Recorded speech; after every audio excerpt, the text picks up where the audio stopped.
Hello साथियों, नमस्कार, वंदे मातरम, जय हिंद। मैं गणेश स्वागत करता हूं आपके प्यारे परिवार सॉल्यूशन विद गणेश में। साथी, तैयारी कैसी चल रही है आपकी? उम्मीद कर रहा हूं अच्छी चल रही होगी, शानदार चल रही होगी। तो कल की क्लास में हम लोगों ने साथी किसके बारे में पढ़ लिया था? आप बताएंगे किसके बारे में? तो कल की क्लास में हम लोग पढ़ लिए थे जहांगीर के बारे में। साथी, कल की क्लास में मध्यकालीन इतिहास के मुगल साम्राज्य के बादशाह के बारे में पढ़ लिए थे, जिनका नाम था जहांगीर। आज की क्लास में हम लोग पढ़ने जा रहे हैं। आज की क्लास में हम लोग पढ़ेंगे शाहजहां को। आज की क्लास में हम लोग शाहजहां को अच्छे से निपटाएंगे। क्लियर है साथी? तो उम्मीद करता हूँ साथी कल की क्लास आप लोगों को अच्छी लगी होगी। आप लोग अपनी तैयारी बेहतर ढंग से कर रहे होंगे। और जो भी अभी तक साथी पिछली कक्षाओं को नहीं देखे हैं, वो चैनल पर जाके देख सकते हैं। वहाँ पे प्लेलिस्ट बना हुआ है, संपूर्ण इतिहास की क्लास बाय गणेश सर। आप लोग एक एक क्लास देख सकते हैं। और जो भी साथी मेरे अभी तक मेरे चैनल से नहीं जुड़े हैं, उनसे एक अनुरोध है कि आप तुरंत जा करके सॉल्यूशन विद गणेश से जुड़ जाएं और चैनल को सब्सक्राइब कर लें, ताकि आपको हमारी क्लास आप तक पहुंचती रहे और आप तैयारी एकदम अपनी तरह अच्छे तरह से करते रहें। क्लियर है साथी? तो आज की क्लास का हम लोग आगाज़ करते हैं, यानी आज की क्लास को हम लोग आगे बढ़ाते हैं, शुरुआत करते हैं। तो आज की क्लास की शुरुआत होगी आपका शाहजहां से। ठीक है। शाहजहां का शासनकाल 1627 से 1657 ईस्वी तक रहा। 1627 से 1657 ईस्वी तक रहा। यानी शाहजहां जो था साथी, इसने जो मुग़ल साम्राज्य की गद्दी पर बैठा, तो कब से कब तक बैठा? तो 1627 से लेकर 1657 ईस्वी तक। क्लियर है? शाहजहां के बचपन का नाम खुर्रम था। शाहजहां के बचपन का नाम क्या था साथी? तो इसके बचपन का नाम था खुर्रम। ठीक है। शाहजहां का जन्म 1992 ईस्वी में शाहजहां का जन्म 1992 ईस्वी में जगत गोसाई के गर्भ से होता है। जगत गोसाई के गर्भ से होता है। और जगत गोसाई कौन थे साथी? तो जगत गोसाई जो थी, यह जोधपुर के राजा उदय सिंह की क्या थी? पुत्री थी। जोधपुर के राजा उदय सिंह की यह पुत्री थी, जिनके गर्भ से शाहजहां जन्म लिया। इसके बाद शाहजहां यानी खुर्रम जो था, अभी हम लोग खुर्रम के ही बारे में पढ़ेंगे, क्योंकि अभी इसका नाम शाहजहां नहीं है। तो इसके बाद जो है खुर्रम का विवाह जो हो जाता है 1612 ईस्वी में होता है। और किसके साथ होता है? तो इनका नाम होता है अर्जुमंद बानो बेगम। अर्जुमंद बानो बेगम से इनका विवाह हो जाता है। और साथ ही यह जो अर्जुमंद बानो बेगम थी, यह अकबर का जो सेनापति था आसफ खां, इसकी यह पुत्री थी। आसफ खां की यह पुत्री थी। कौन? अर्जुमंद बानो बेगम। या जो इनका अगला नाम, दूसरा नाम आप जानते होंगे कि इनका दूसरा नाम था मुमताज़। तो आगे हम लोग पढ़ेंगे कि इनका मुमताज़ नाम कैसे पढ़ा था। क्लियर साथी? शाहजहां ने अर्जुमंद बानो बेगम को मुमताज़ की उपाधि दी थी। कैसे इनका नाम पड़ा था साथी? तो शाहजहां ने इनको उपाधि दी थी मुमताज़ की, मुमताज़ महल की। क्लियर है? 1631 ईस्वी में यह प्रसव पीड़ा के कारण मुमताज़ की मृत्यु हो जाती है साथी। प्रसव पीड़ा के कारण क्या होता है?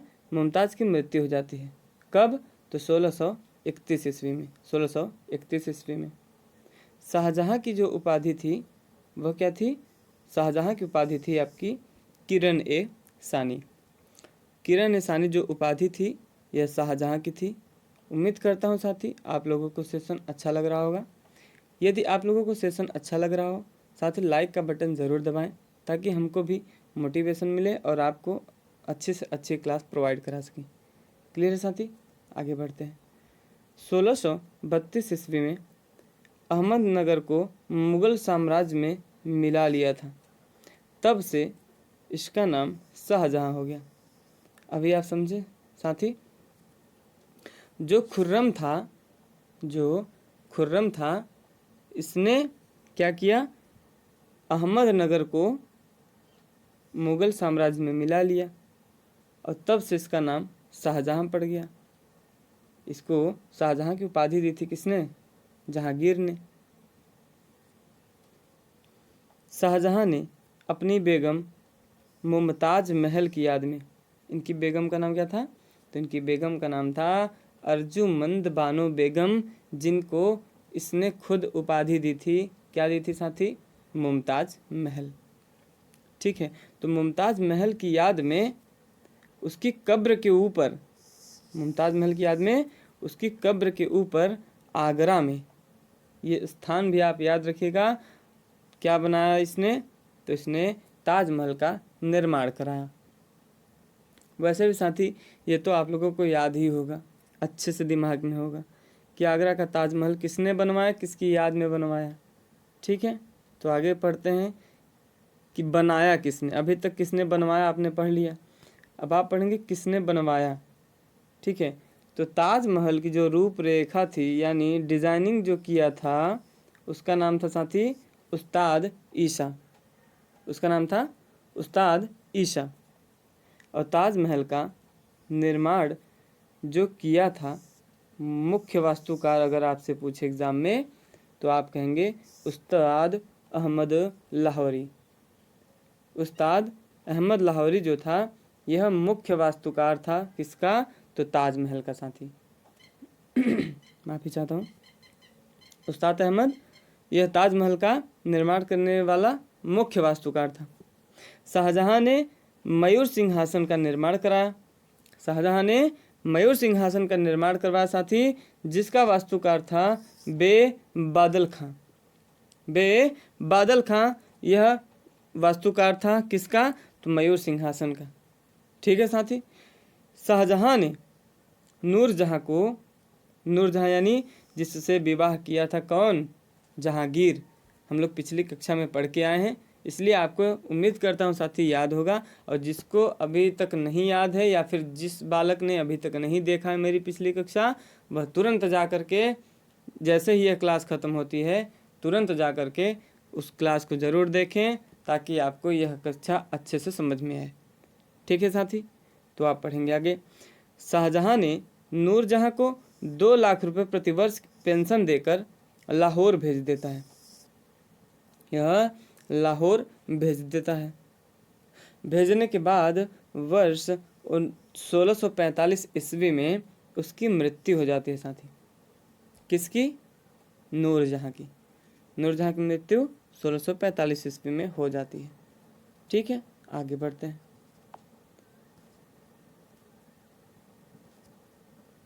शाहजहां के शासनकाल को स्थापत्य कला का स्वर्णकाल कहा गया। शाहजहां के शासनकाल को क्या कहा गया साथी? तो स्थापत्य कला का स्वर्णकाल कहा गया। शाहजहां द्वारा बनाई गई कुछ प्रमुख इमारतों के बारे में हम लोग पढ़ लेते हैं, जो कि आपके एग्ज़ाम में अक्सर पूछा जाता है, आपके एग्ज़ाम में अक्सर टपक जाता है। तो साथी इसके बारे में भी हम लोग पढ़ेंगे। आगे बढ़ने से पहले मैं एक बार आप लोगों से बता देना चाहता हूँ कि जो भी अभी नए साथी मेरे साथ जुड़े हैं वो चैनल को तुरंत सब्सक्राइब कर लें, बेल आइकन को प्रेस कर लें, ताकि हमारा नोटिफिकेशन यानी जब भी हमारा क्लास आए आप तक मेरी क्लास का नोटिफिकेशन पहुँच जाए। ठीक है, तो इसके प्रमुख इमारतें देख लेते हैं जो कि इसने निर्माण कराया था। इसने आगरा का मोती मस्जिद बनवाया। इसने आगरा का मोती मस्जिद बनवाया। किसने? तो शाहजहां ने। शाहजहां ने दिल्ली का लाल किला बनवाया। दिल्ली का लाल किला किसने बनवाया? तो यह शाहजहां ने बनवाया। दिल्ली का जो जामा मस्जिद है साथी, दिल्ली का जो जामा मस्जिद है इसे भी शाहजहां ने ही बनवाया। और शाहजहां ने आगरा का ताजमहल बनवाया, ये तो अभी हम लोग जस्ट पीछे पढ़ के आए हैं 1 मिनट पहले, तो ये तो आप भूल नहीं सकते। इसने लाहौर किला में स्थित शीश महल भी बनवाया। लाहौर किला में स्थित इसने शीश महल भी बनवाया। क्लियर है साथी? आगे बढ़ते हैं।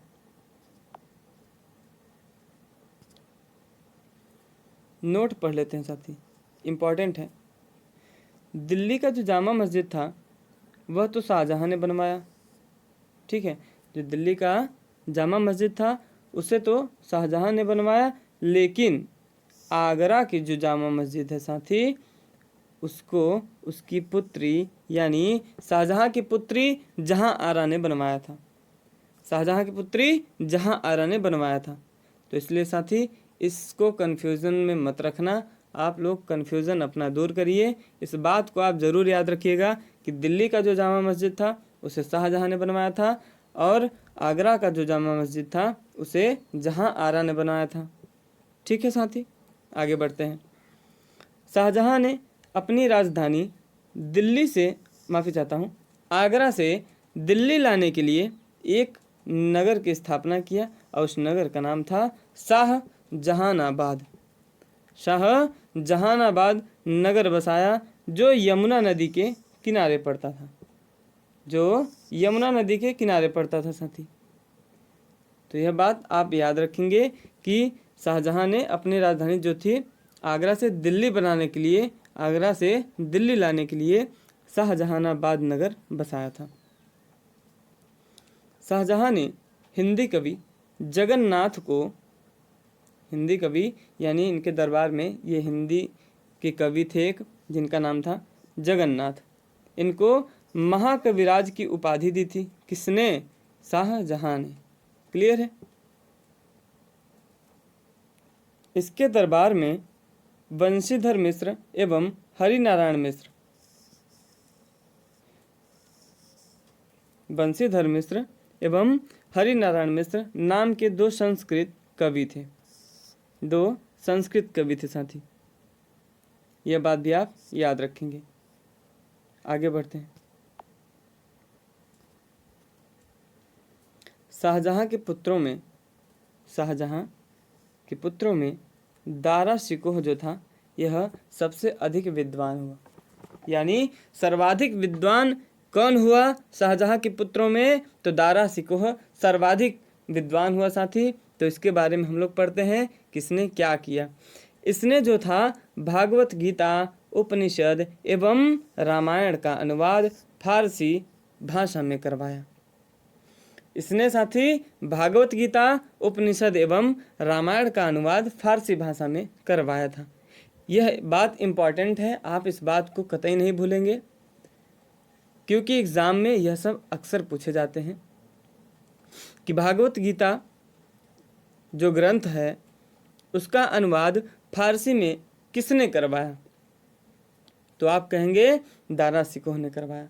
अब साथी दारा शिकोह के बारे में एग्ज़ाम पूछता है, इसलिए इसके बारे में थोड़ा सा हम लोग ज़रूर पढ़ेंगे। तो दारा शिकोह जो था इसकी उपाधि जो थी क्या थी साथी? तो इसकी उपाधि थी ऊंचे भाग्य का राजा, यानी किंग ऑफ लॉफ्टी फॉर्चून इसे कहा जाता था। इसे किंग ऑफ लॉफ्टी फॉर्चून कहा जाता था। 1658 ईस्वी में दारा शिकोह एवं औरंगजेब के बीच एक युद्ध होता है जिसे धर्मट के युद्ध के नाम से जाना गया। यानी साथी धर्मट का जो युद्ध हुआ वर्ष 1658 ईस्वी में हुआ और किनके बीच हुआ? तो दारा शिकोह एवं औरंगजेब के बीच हुआ। तो उम्मीद करता हूँ साथी समझ में आ रहा होगा आपको। जब यह युद्ध हुआ उस समय औरंगजेब जो था यह दक्कन यानी दक्षिण भारत के इलाके में था। यह दक्षिण भारत के इलाके में था। कौन? औरंगजेब। और यह लड़ाइयाँ क्यों हो रही थी साथी? यह युद्ध क्यों हो रहा था? केवल और केवल उत्तराधिकार के लिए। केवल और केवल साथी उत्तराधिकार के लिए यह लड़ाइयाँ हो रही थी। इसके बारे में हम लोग और आगे पढ़ते हैं। ठीक है। इस युद्ध में दारा शिकोह की पराजय हो जाती है। जो धर्मट का युद्ध हुआ साथी, इस युद्ध में दारा शिकोह हार जाता है। और इसके बाद जो है 1658 ईस्वी में सामूगढ़ का युद्ध होता है। और किसके किसके बीच होता है? तो ये भी दारा शिकोह एवं औरंगजेब के बीच होता है। और इस युद्ध में भी दारा शिकोह हार जाता है। इस युद्ध में भी दारा शिकोह हार जाता है। दारा शिकोह के युद्ध के बारे में साथी हम इसलिए बता रहे हैं आपको, क्योंकि ये 3 युद्ध लड़ा था, जिसमें एक आक युद्ध तो आपके एग्जाम में ज़रूर ही पूछ लेता है। तो इसलिए साथी मैंने आपके सामने 3 के तीनों युद्धों को विस्तारित कर दिया है। आप ज़रूर इसको याद रख लीजिएगा। 1658 ईस्वी के बाद 1659 ईस्वी में उत्तराधिकार का अंतिम युद्ध होता है। और यह कहाँ हुआ? तो यह हुआ देवराई की घाटी में। साथी यह युद्ध जो हुआ, यह देवराई की घाटी में हुआ। और इस युद्ध के बाद जब इस युद्ध में दारा शिकोह की पराजय हो गई, यानी जितना भी युद्ध लड़ा था दारा शिकोह, सभी में दारा शिकोह की पराजय हुई थी साथी। और इस युद्ध में भी, यानी देवराई की घाटी में जो युद्ध हुआ, उस युद्ध में भी दारा शिकोह हार गया, जिससे इसे इस्लाम धर्म की अवहेलना करने की अपराध में वर्ष 1659 ईस्वी में इसकी हत्या कर दी जाती है। इसकी हत्या कर दी गई साथी। कब? तो 1659 ईस्वी में। क्लियर है? तो उम्मीद करता हूँ साथी आप लोगों को क्लास अच्छी लग रही होगी। आप लोग लाइक ज़रूर कर रहे होंगे। 1658 ईस्वी को औरंगजेब ने शाहजहां को बंदी बना लिया था। औरंगजेब ने शाहजहां को बंदी बना लिया था। कब? तो 1658 ईस्वी में। और यह जब बंदी बनाया था तो इसे कहाँ रखा था? तो आगरा के किले में इसे कैद कर दिया था। आगरा के किले में इसे कैद कर दिया था। क्लियर है साथी? शाहजहां का कैदी जीवन, यानी जो शाहजहां कैद का जीवन अपना व्यतीत कर रहा था, कहाँ पर? आगरा के किले में। वह कैदी जीवन के 8वें वर्ष यानी 1666 ईस्वी में इसकी मृत्यु हो गई। कैदी जीवन के 8वें वर्ष यानी 1666 ईस्वी में इसकी मृत्यु हो जाती है। साथी एक बात और याद रखिएगा कि जब इसकी मृत्यु होती है तब इसकी उम्र होती है 74 ईयर्स। कितनी होती है साथी? तो 74 ईयर्स इसकी एज रहती है। क्लियर है?